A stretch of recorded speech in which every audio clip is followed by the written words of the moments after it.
Mbananje na Bangidine na Posidine.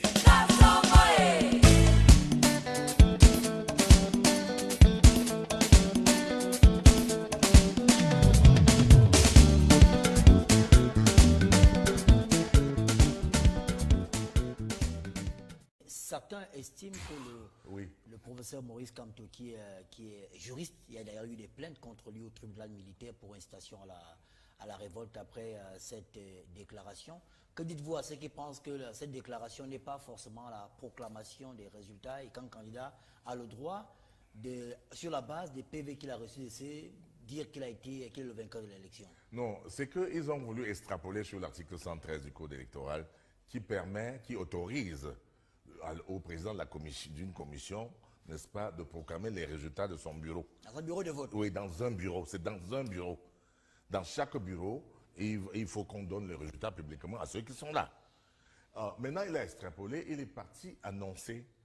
Il a utilisé la parabole. Et il veut se dissimuler derrière la parabole pour dire qu'il il ne s'est pas autoproclamé vainqueur. Mais le juge pénal, et moi je suis spécialiste du droit pénal, voit l'intention délictuelle. Quelle était son intention en utilisant la parabole? Il n'est pas le premier qui a utilisé la parabole. Jésus-Christ parlait en parabole et on comprenait ce que Jésus-Christ va dire. Le juge interroge la parabole. Tu t'adresses à des gens et ils ont compris. Est-ce qu'ils ont compris le message que tu leur transmets en parabole? Oui. Ils ont tellement compris qu'ils ont applaudi. On a vu les Abel Zongan applaudir. Ils ont tellement applaudi qu'ils ont commencé à dire « Président, Président ». Parce que la parabole du penalty, du tir de penalty, et j'ai marqué le but. C'est une parabole pour dire « j'ai gagné ». Puisque dans le même texte, dans la même, on va dire ça, communiqué de presse, lui, il demande au président sortant, l'autre candidat, d'assurer, n'est-ce pas, une transition paisible, pacifique, pour le mettre à la place. Et il déroule déjà un certain programme, n'est-ce pas? Il déroule déjà un certain programme, comment il va pacifier le nord-ouest, le sud-ouest, etc. Bon, maintenant, je pense que ça a été bien. Je pense que Dieu qui protège le Cameroun a découvert le visage caché de M. Kamto. C'est lequel, le visage de M. Kamto? C'est le visage de celui qui veut mettre la guerre dans le pays. Il a été félicité. Il a toujours parlé... Pas exagéré. Je vous donne l'image qui me permet de conclure. Et vous verrez avec moi si c'est exagéré. Il a toujours dit que dès qu'il va gagner, il ira au nord-ouest, au sud-ouest, et dès qu'il va venir, il va pacifier. Quand il a fait sa sortie, la première personne qu'il a félicité et reconnue comme président, c'est le soi-disant président de l'Ambazonie.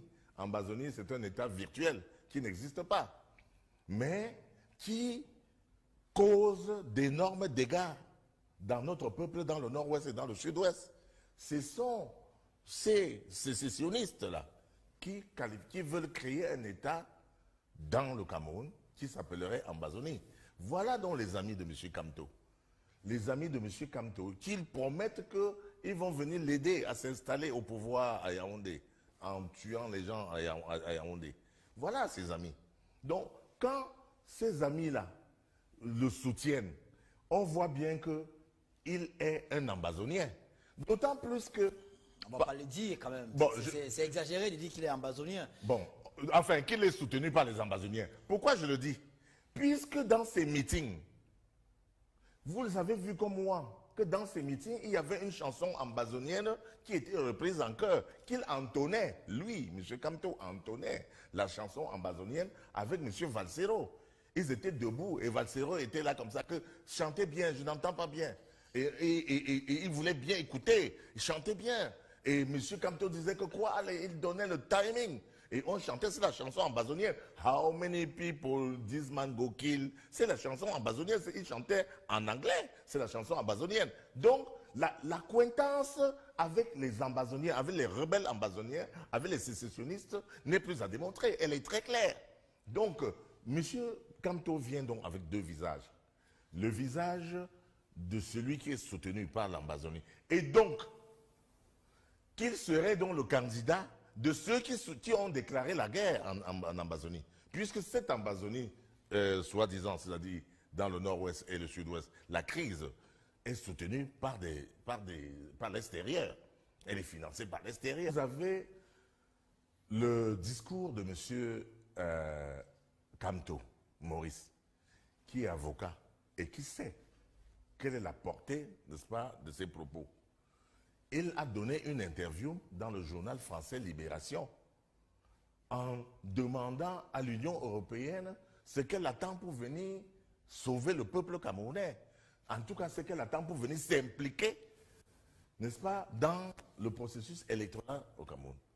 Il a indexé également la France en appelant la France au secours et en disant même que je ne veux pas que la France m'adoube. Mais c'est exactement ce qu'il voulait. Il veut que la France l'adoube. Mais ce qu'il ignore, c'est que d'abord nous parlons le français et que le français est un héritage culturel de notre coopération, de notre longue amitié avec la France. Ce qu'il ignore, c'est que la France est notre partenaire de premier plan depuis toujours. Et que même si nous sommes en train de diversifier au bout de 60 ans notre relation avec d'autres pays, on ne peut pas tourner le dos à la France, qui reste et demeure notre partenaire de premier plan. On ne peut pas tourner le dos à l'Union européenne, qui reste et demeure notre partenaire. Donc, voilà, il est en train d'aller voir nos partenaires. Je pourrais dire nos clients, comme on dit dans le marché. Il voit nos clients pour nous faire la concurrence déloyale. Pour leur dire que non, venez plutôt à moi, Kamto. Dites que c'est moi qui ai gagné pour que moi je vous vende les minerais. Parce que lui, c'est ce qu'il dit en filigrane. Il dit, le Cameroun est très riche en ressources, n'est-ce pas, beaucoup de ressources de sous-sol. Naturelles. Oui, naturelles, sont là, qui sont à votre disposition. Et puis vous avez des intérêts ici, des intérêts économiques. Venez nous aider à chasser Paul Biya et moi je vous vends tout ça. D'accord. Alors, donc, voilà c'est mon interprétation de son déclaration discours. de M. Kamto. Voilà. On vous accuse d'être... Attends, je peux te finir là. Allez-y. Je voudrais chuter sur le fait qu'il oublie une chose. Après 60 ans, les Camerounais et les Africains ne veulent plus d'un président qui est installé par la métropole, par la France ou par les Occidentaux. Parce que la nature de nos rapports a changé. Et Emmanuel Macron, le président de la France, a été le premier à l'accepter. Donc, ce n'est plus le temps colonial. Il s'est trompé. Monsieur Kamto pense qu'on est encore dans le temps colonial où c'est la France qui venait changer de président. Le président Macron lui a dit que non, non, non, moi je ne me mêle pas des affaires africaines. Et les Africains doivent comprendre que quand quelqu'un vient comme lui, dit qu'il compte sur la France pour l'adouber, les Africains ne peuvent pas accepter cela. C'est la meilleure façon de s'éloigner des Camerounais. Et je répète, la France et l'Union européenne sont nos partenaires traditionnels et ils le resteront. Que dites-vous à ceux qui, du moins le professeur Mathias Ouonagini, estime que l'action du MRC, il parle de tontinisation de la politique, que le pouvoir a été au nord, il a été au sud, qu'il était temps qu'il parte à l'ouest du Cameroun, d'où le MRC du moins. Et on estime que vous qui êtes ressortissant de cette ère géographique-là, que vous soyez opposé au professeur Maurice Kamto, vous êtes un traître. Tout à fait. Que leur dites-vous? J'ai été traité de traître à la cause commune. Ensuite, on m'a même dit que les Tchang ont toujours été les traîtres parmi les Bamileke. C'est-à-dire qu'il y a eu un autre tribalisme primaire entre les Bamileke. Il y a les Tchang, il y a les Baham, donc il y a les Bouddhas et tout ça. Donc il y a un autre tribalisme primaire parmi nous, entre nous-mêmes. Vous savez que le pays Bamileke n'est pas homogène et on ne parle pas la même langue. Je ne comprendrai jamais ce que Kamto dira dans son patois, en Baham. Le Bafoussam, moi je ne peux pas comprendre ce qu'il dit. À la limite, je pourrais attraper quelques mots de Bouddha dans les Baboutos. Mais je ne comprendrai jamais ce qu'un Baganté va raconter. Ce qu'un Bafang dit, je comprends. Donc, je leur explique que c'est la tour de Babel.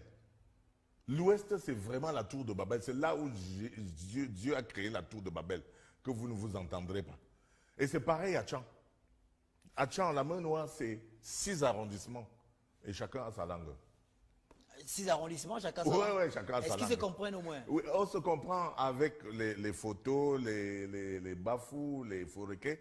Mais les F4, on aura de la difficulté. On essaye, mais le Sanchou, par exemple, ça va être difficile, on se comprend. Mais au-delà des langues, il y a quand même cette idée qui est répandue dans l'opinion, c'est que les ressortissants de l'Ouest estiment qu'ils ont été longuement marginalisés, Tout à fait. qu'ils subissent des frustrations, Tout à fait. et que pour cela, les langues, au-delà, Oui. on peut transcender des langues et avoir une cause qui est commune. Je vais donc vous dire la vérité.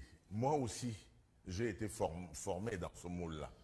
J'ai été formaté dans ce moule où on dit que le Bamileke est le caillou dans la chaussure, où on dit que le Bamileke est victime du génocide, où le Bamileke est marginalisé. Donc j'ai été formé dans ce moule-là.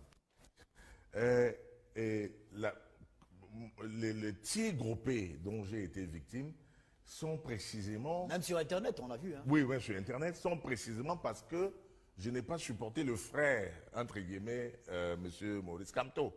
Si je l'avais suivi, je serais le héros national aujourd'hui.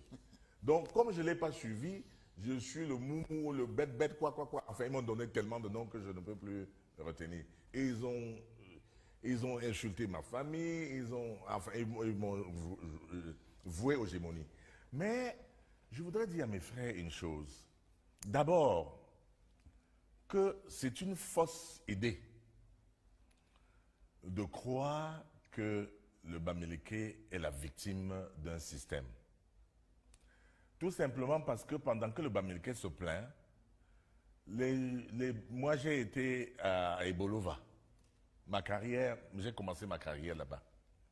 J'ai été dans les années 90. Et je voyais qu'ils étaient mal lotis aussi. Dans les années 90, pour aller à Ebolova, à partir de Balmayo, la route n'était pas goudronnée.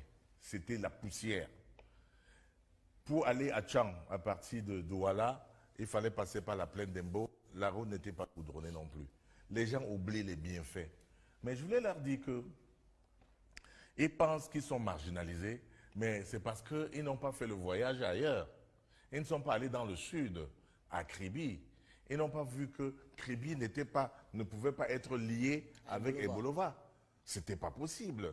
Et que Ebolova avait de la peine, en passant par Ngolé-Macon de cette époque-là, on ne pouvait pas rallier Sarmérima. Donc, c'est une fausse idée. Et que les gens du Sud se plaignent du paradoxe du pays organisateur, en disant que vous dites que c'est nous qui organisons, vous dites que c'est nous qui avons le pouvoir. Regardez ce que nous faisons. Moi, j'ai mes partisans, mes cadres du PADEC de l'Est, à Berthois, et d'Abongban, et donc ça, le Oignon là. Alors, je vous assure, c'est 14 arrondissements.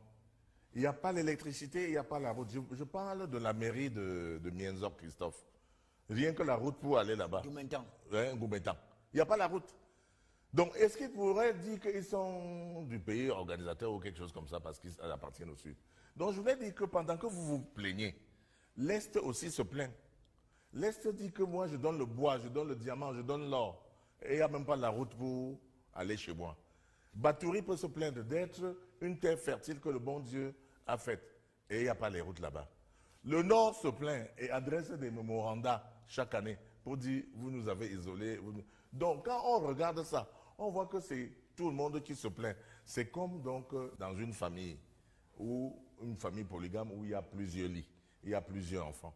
Et le successeur aura toujours du mal parce qu'on va toujours accuser le successeur de nourrir les enfants du lit de sa mère et d'oublier les enfants des autres lits. Donc c'est ça le problème avec le président Paul Biya. On va toujours l'accuser. Mais je voulais dire à mes frères que c'est un discours dangereux parce que c'est un discours ethnofasciste. C'est un discours qui tend à dire que nous sommes les plus nombreux. Et je dis c'est faux. Le Nord a la population la plus nombreuse. C'est un discours qui tend à dire que nous sommes les plus intelligents. C'est insultant par rapport aux autres. Parce que ce n'est pas parce que nous avons rencontré l'éducation plus tôt et plus vite qu'avec les autres.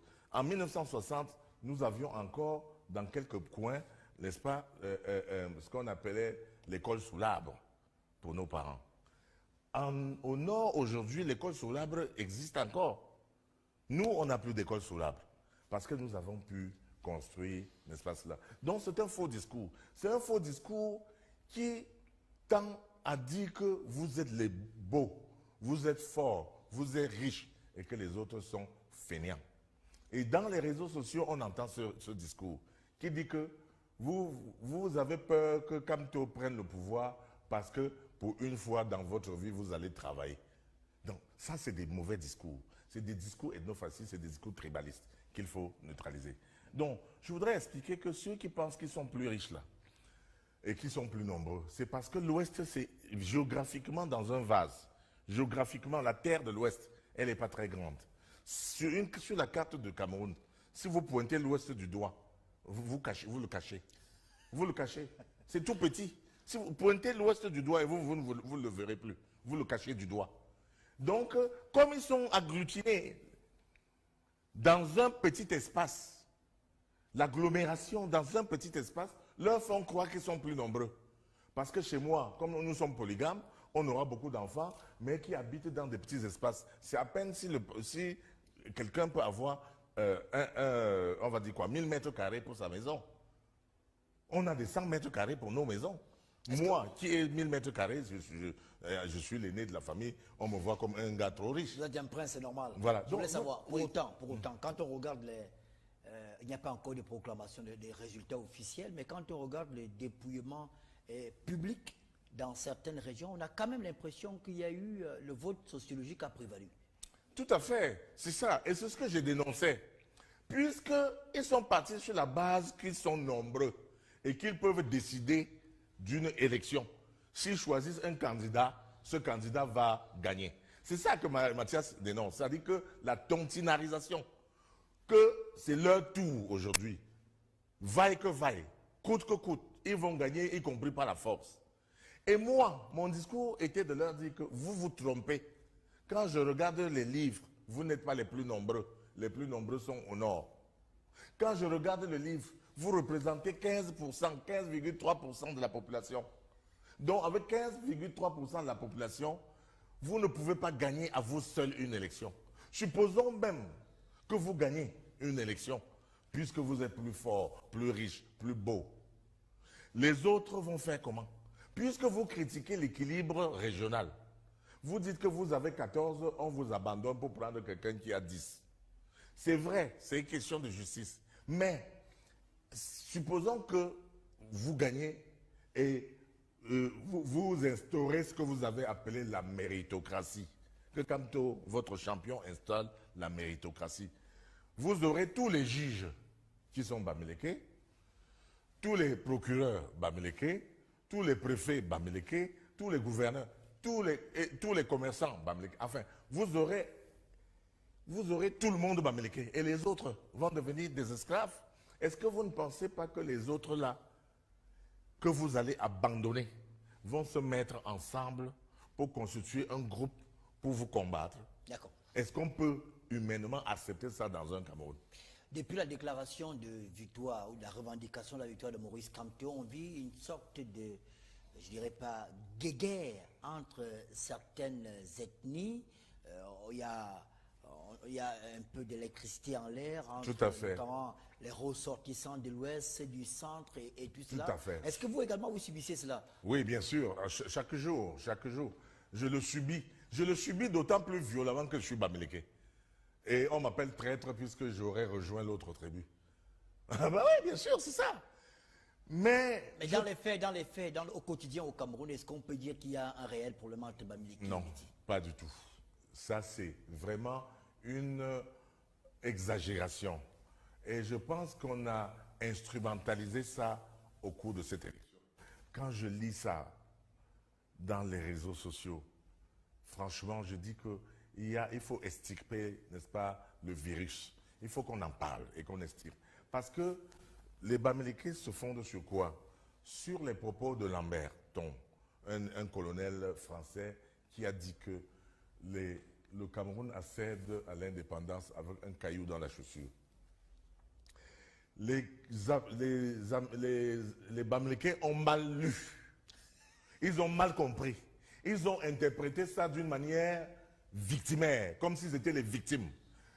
Caillou dans la chaussure voulait dire que le Cameroun accède à l'indépendance, mais sauf qu'il y a une tribu qui va la déranger, qui va perturber cette indépendance. Et c'est ce qui s'est passé.